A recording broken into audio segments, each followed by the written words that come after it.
असे आमचे कुंदन भाऊ, कुमारी प्रिया भोळे मॅडम च्या मानानं खूप हुशार आहे बा. बारीक चिरीक दिसते, सोडायच्या मनात ठसते. शिक्षक, शिक्षिका, इतर कर्मचारी, विद्यार्थी मित्र आणि मैत्रिणींनो,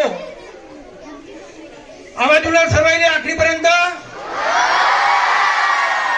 फक्त करू नका कल्ला, तुमचा लय मोठा फोडू नका नळला. मी देतो तुम्हाला सल्ला, 1 तासाने घेतो पल्ला.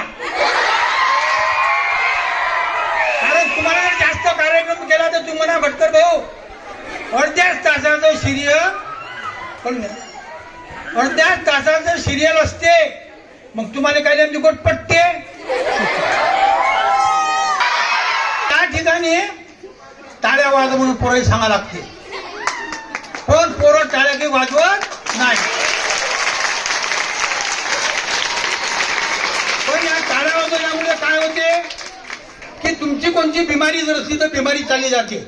एका जणाला बिमारी होती, त्याला म्हणे बा अशी छातीची नळ्या चोकप झाल्या. नळ्या चोकप डॉक्टर म्हणे बा मॉर्निंग वॉक करी, मॉर्निंग वॉक करी, इव्हिनिंग वॉक करे. पण ते बिमारी घे बसे ना, डॉक्टर पैसे घेत जाय, हा दवाखान्यात जात जाय. टाळ्या वाजवून सुरू केल्या.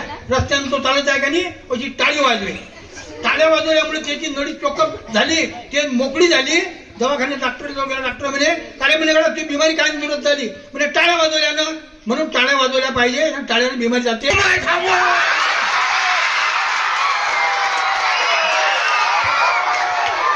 खेड्याचं भांडण पा, भांडण पा कसं होत येतं. अरे झगड़े में मजा नहीं आती गाली से, घर में मजा नहीं आती साली से.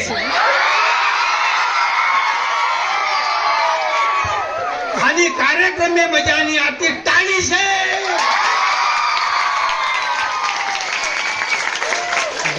म्हणून टाळ्या वाजवल्या पाहिजे. टाळ्या वाजवल्याशिवाय आम्हाला काही गमत नाही.